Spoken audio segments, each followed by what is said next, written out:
This is the Jura Synchro Podcast.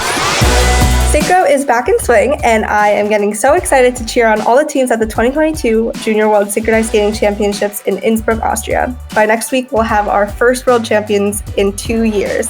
Today, our guests for this episode are no stranger to the World Championships on both the junior and senior level. Coach Marilyn Langlois from Les Suprêmes and Laurie, our Les Suprêmes senior captain, have faced one of the toughest 2 years in our COVID history in synchronized skating, but we still get to watch our Canadian athletes compete in Austria and Canada in these upcoming months. Let's give a warm welcome to Les Suprêmes on Season 2, Episode 8 of the Jura Synchro Podcast.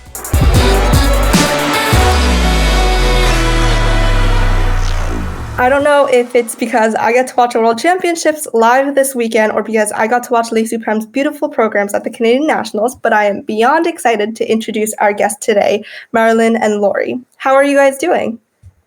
Good. Very good.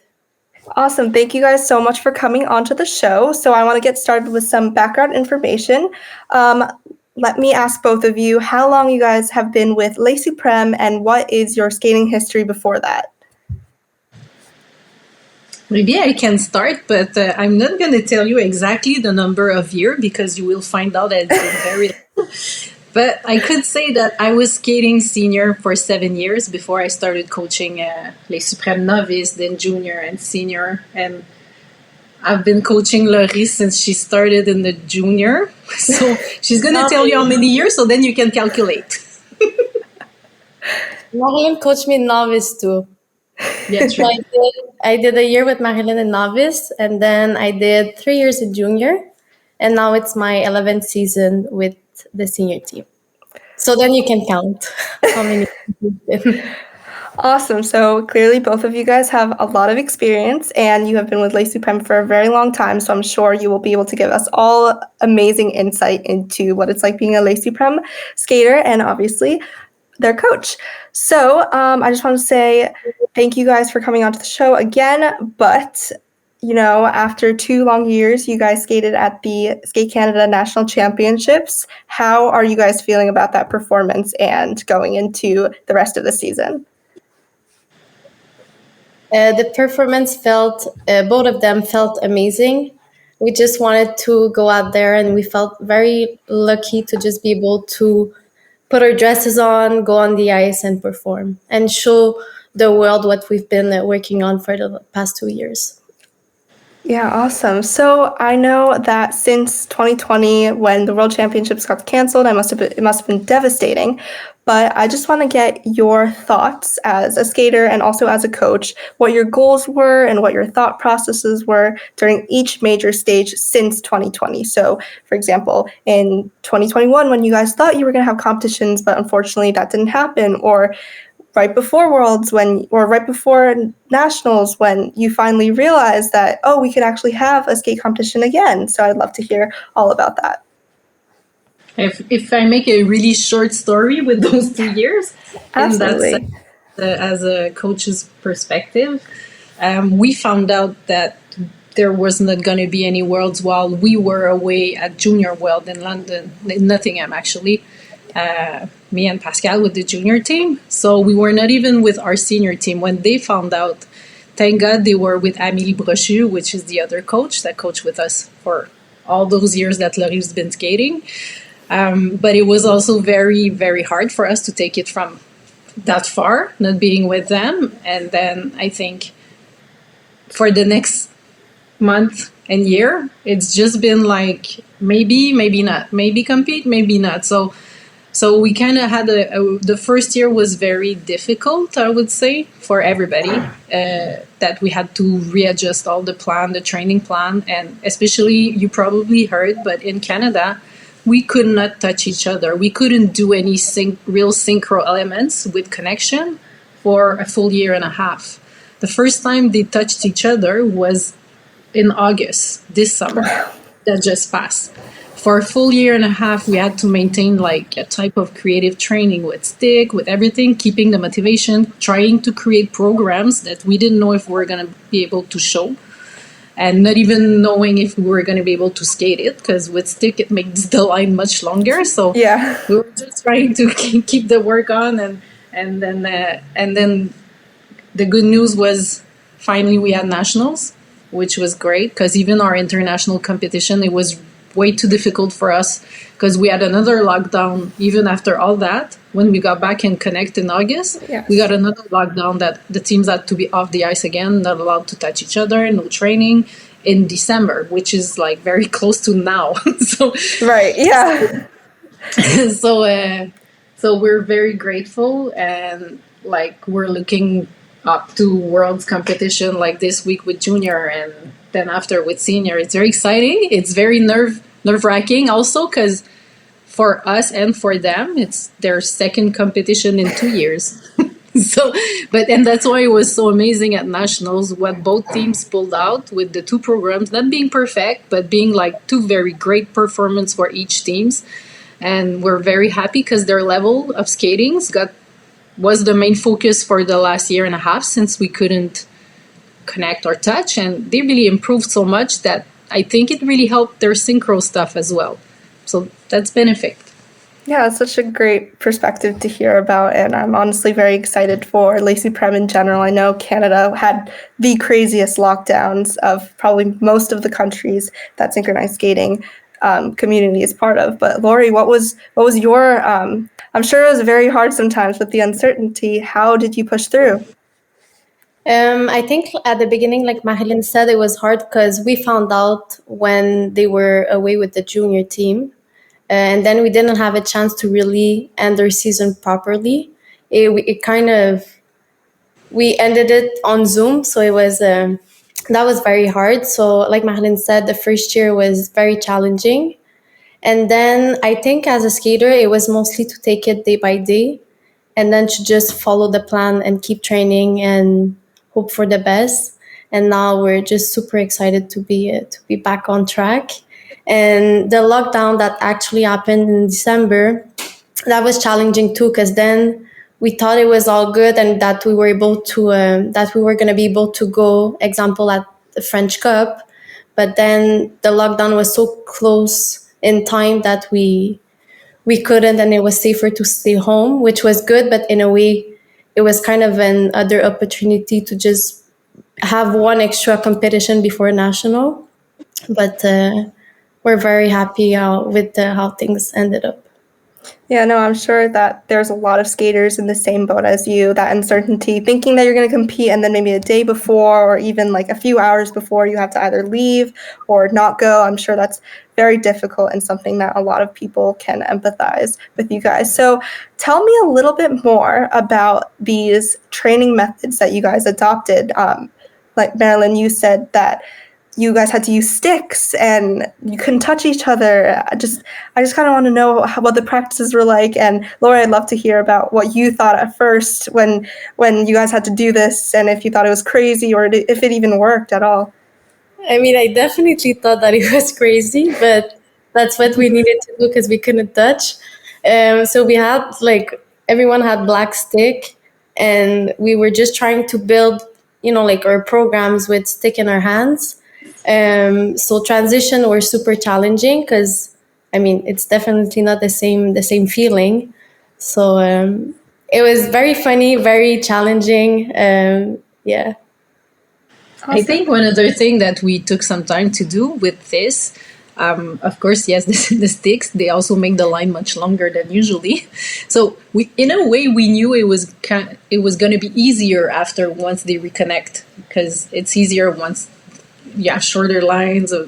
So we knew it was going to help, but also it got their back stronger because you have to hold your back so much stronger with longer arms, like extended arms. So that was also a purpose in this. And we also did a lot of drills with pucks, hockey pucks. Yes. To get the agility of the skates and the ankle being more reactive and being more agile with this.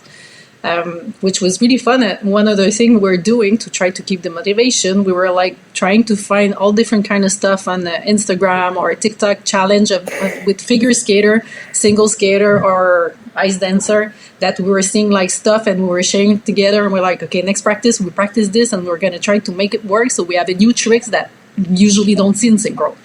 So that's the kind of thing we've tried to develop throughout the full year and a half trying to challenge and motivate everybody. Yeah, and no, I love that. Oh, sorry, continue, please.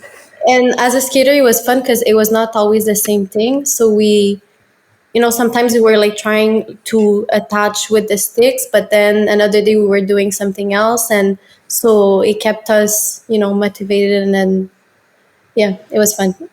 Yeah, I also have to think about the when we did a lot of Zoom, because at some point we couldn't even skate, so we did a lot of Zoom training, but we took the time to explain more technically the rules, explaining what the role of a caller is, what they're looking, what the controller is more looking, what the judges will look with the shape and stuff and all the bullets.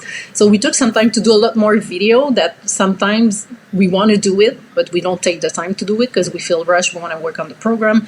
So, and especially with junior, that was extremely helpful because if you realize that junior, usually it's like 15 to 19 years old, approximately. So They do around 3 years in the junior team. And right now, with 2 years in the pandemic, not being able to touch for a year and a half, a lot of those skaters were coming from novice level, and they have never done or try or achieve level 4 block pivoting in their life. They have never tried a whip intersection. So they all learned that only in September after the programs were done. So it's stuff that we've tried to put in place earlier, and we use that time so they could understand and kind of learn a bit the technique, what we're looking for, what it should look like, what you should feel, and then putting it on the ice, which takes some time, of course, but I think they were more smart in their synchro thinking, and I think it helped them.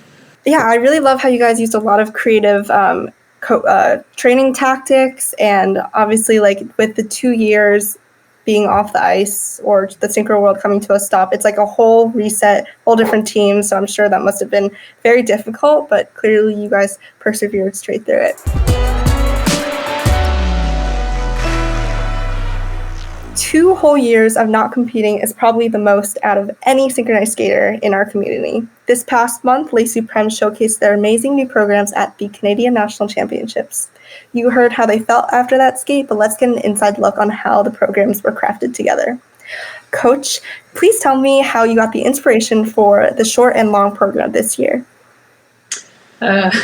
Well, I would say for junior and senior, it's always a long-term process in the sense that I have a full playlist of music that I keep adding every year. Or as soon as I watch a series or a movie, poof, I do my little sound hound, I go check which song was it. So I always have a playlist, and I wait to see the team, what they will look like on the ice, and find something that will enhance their style and make them look stronger or more elegant, depending on the strength of the team. And this year with juniors, for both teams, we did their free program last year. So we built it on a plan of 2 years because we were expecting that, unfortunately, we may not get the chance to skate, but we wanted to get 2 free programs that we could at least start to work on and that we would love for 2 years, that we could make grow.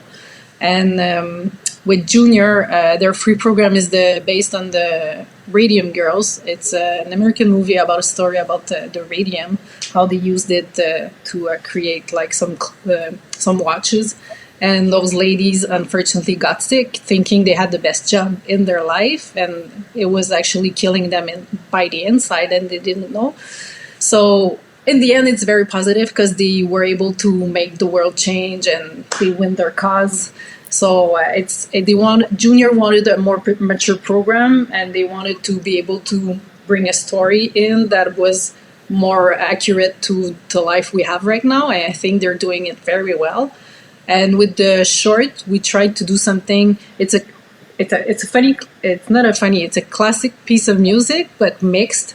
And we created a concept with it that is based on the movie 47 Meters Down, which is 2 friends going into the shark cage, like super excited to see the sharks, but then they get down, and then it's like full of emotion, layers, and it's like stressful. So it's suspense. So we wanted to create a short that doesn't feel so much like a short as well, that you can feel that you still have an experience, not only technical elements.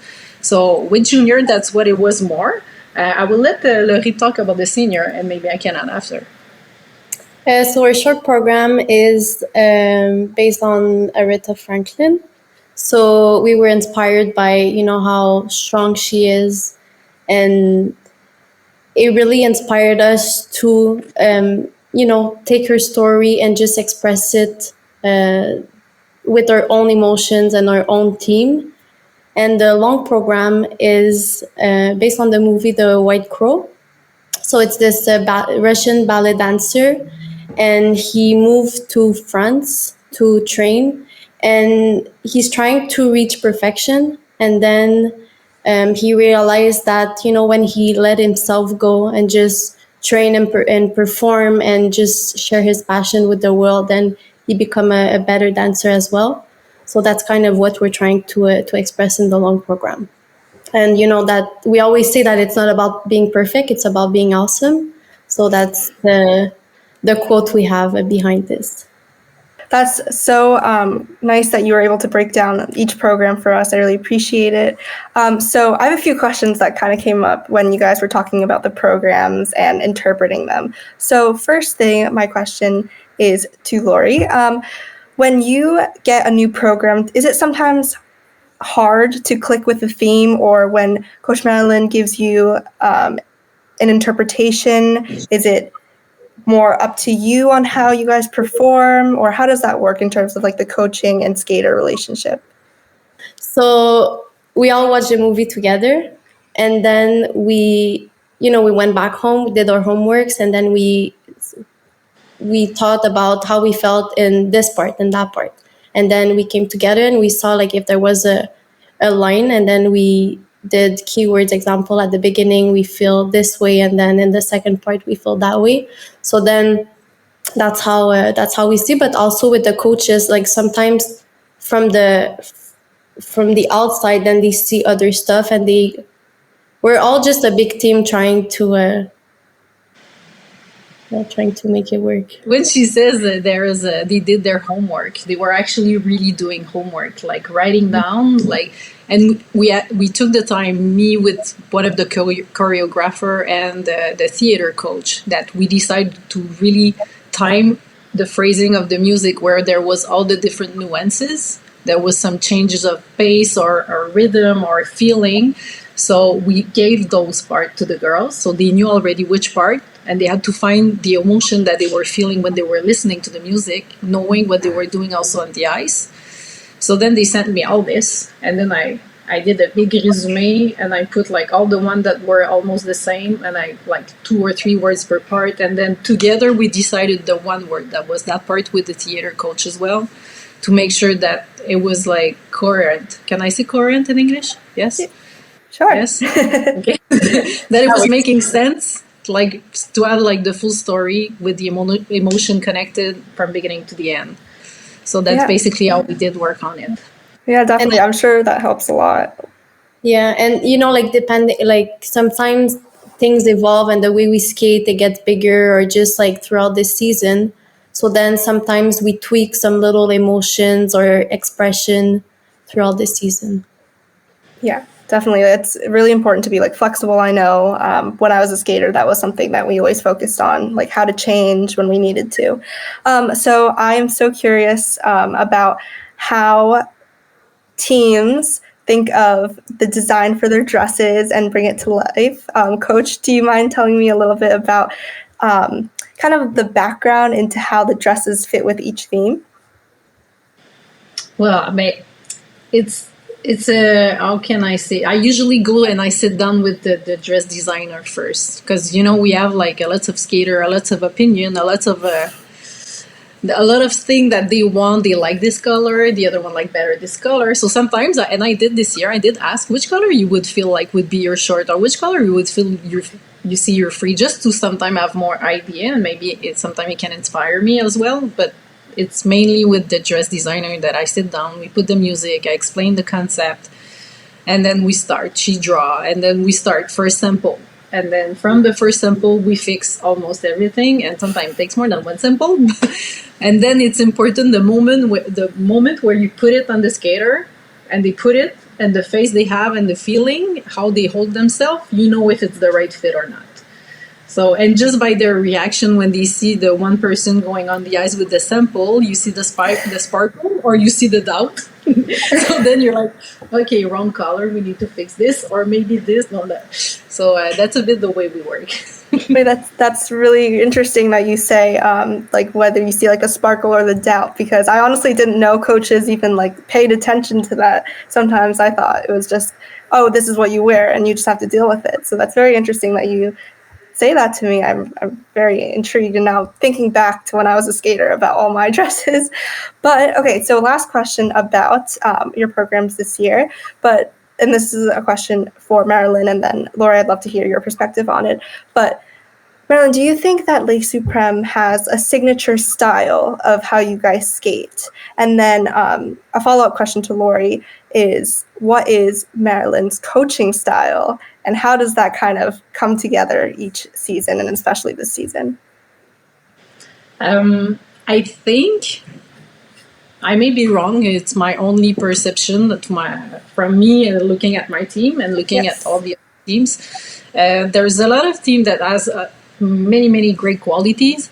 I think our team is passionate, very very passionate, and I think there's a joy of skating that comes through the way they skate in the program. And I say that, and it's actually because I got the comments from skaters that were asking to skate with my team from abroad.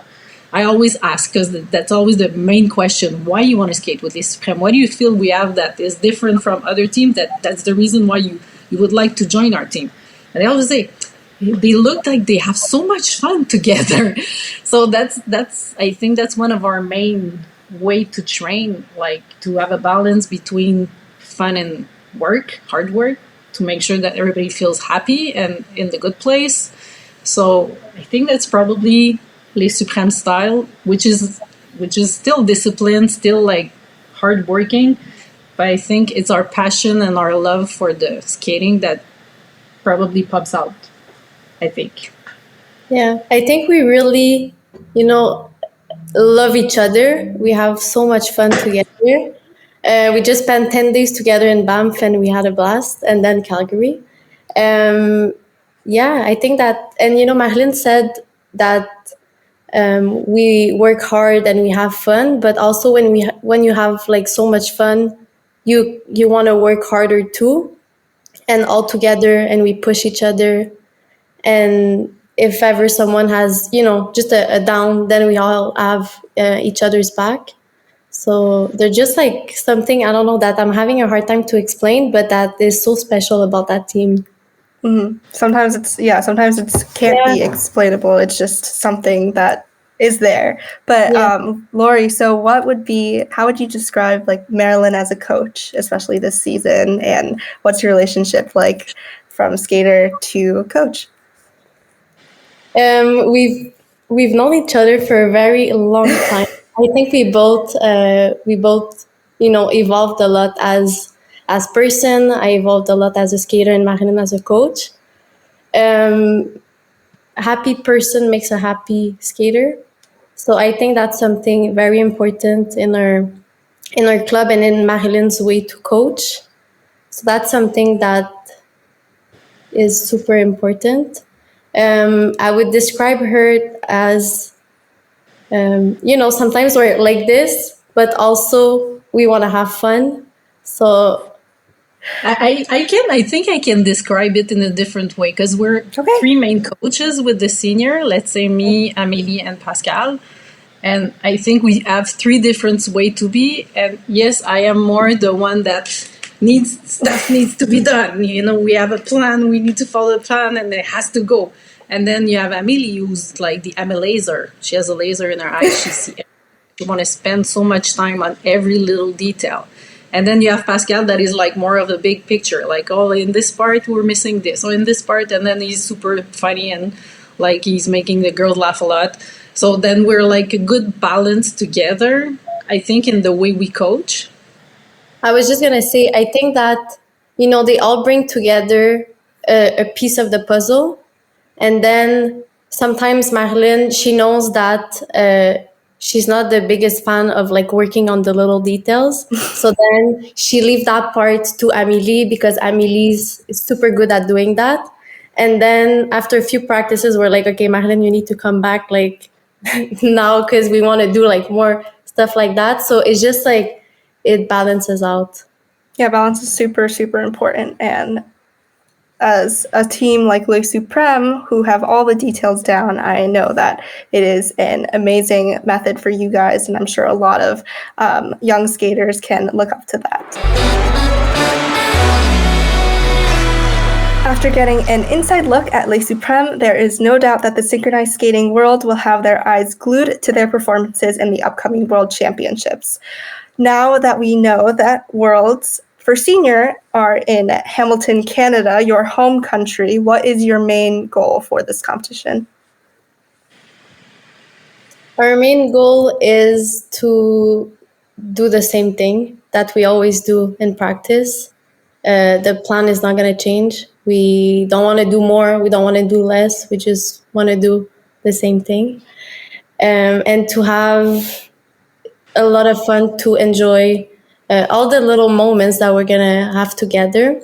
And it's super special to have Worlds in Canada. I lived it in 2015 and I still remember it like if it was yesterday. So I'm super excited to go back and to have all our family or friends coming. So that's going to be nice. And I think after the hard 2 years that that we lived, it's super, this World Championship.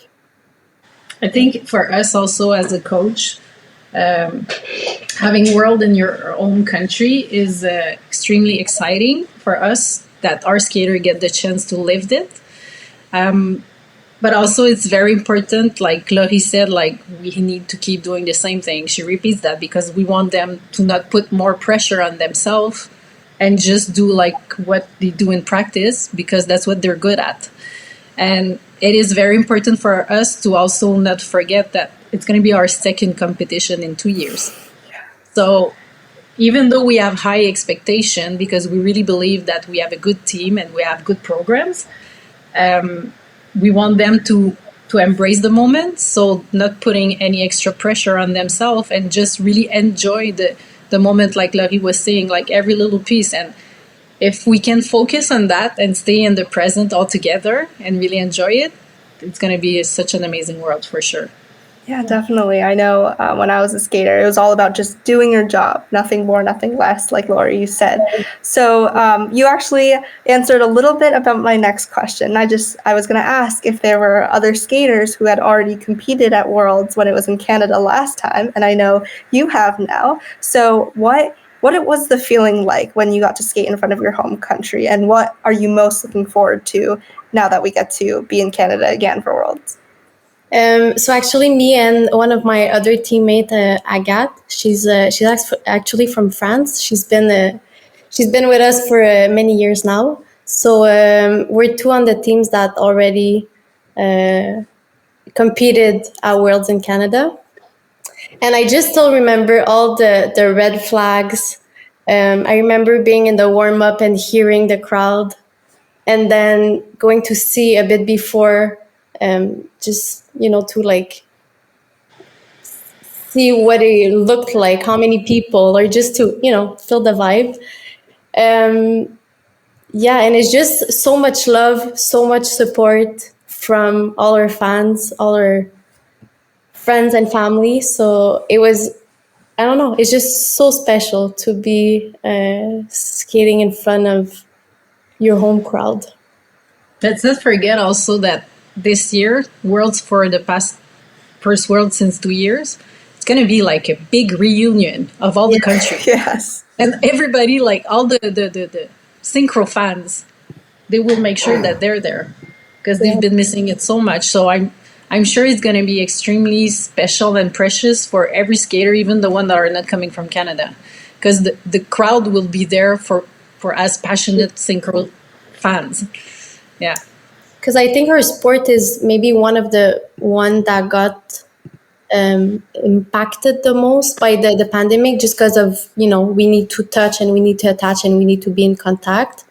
So our sport really suffered from the pandemic. So I think it's just going to be like a big reunion with every countries, every team. And yeah, we're just so lucky that we can go compete. I definitely get that feeling. That's why I'm really excited for this weekend. And I know, Coach, you're going to be here this weekend also. So I am just very looking forward to seeing all the countries together again. Opening ceremony, opening draw, very excited. Also because, I haven't skated either, so I get to watch as a spectator for the first time. So that's very exciting for me. So good luck to Les Suprêmes and our guests for today. I know the world is so excited to watch you and Team Canada kill it at the World Championships. So I have one last question for you before we close off. For the younger girls in Canada or girls internationally that have always wanted to skate on Les Suprêmes, what is your advice? And also, do you need to speak French and English in order to be on the team? You can speak any language. We adapt. It's like with the pandemic, we adapt all the time. We had a Japanese coming one year. She didn't know any word of French and English. She kept having her little dictionary and we kept translating. So French or English, doesn't matter. We actually speak Franglish. We use the language all the time when we coach. And language doesn't matter at all. Language is skating. So it's easy. I would say maybe on the skating side, I would encourage them to be, we like all the different style of skating, of course. So we encourage the skater to keep doing freestyle, keep doing ice dance, like all these kind of stuff, of course, to be a good athlete, to have a good balance in all your sphere of your life, having a plan, a school plan, work plan, stuff that can balance everything together. And maybe, Laurie, you can add as a teammate what you're expecting from a teammate. Well, I like the balance, the having a plan with school, and also if ever someone wants to come, just to reach out through us, example, on Instagram, on social media. And this way, so we have some teammates that live together. So then this way, even for a place to stay, it's easier. And then I would say we love everyone. So just, it's always nice to meet new people. And I think that, when you see that someone wants to move their life to come and skate with us, it's an honor for us. So we just want to welcome that person. You heard it straight from Coach Marilyn and Laurie. It is amazing advice and something I also agree with. It's very exciting for skaters to want to skate internationally or just on their home senior team. And that's it. Thank you again so much for coming onto the show today and being my guests. I really appreciate all your insight and all of your advice and answering all my questions. As I mentioned, we are all rooting for you and we are thrilled to see Les Suprêmes back competing on the world stage. Good luck and thank you again. Thank you. Thank you. Jura Synchro Podcast on YouTube, Apple Podcast, and Spotify. The musical theme of this show was created by Scatmix.pro and Carl Hugo.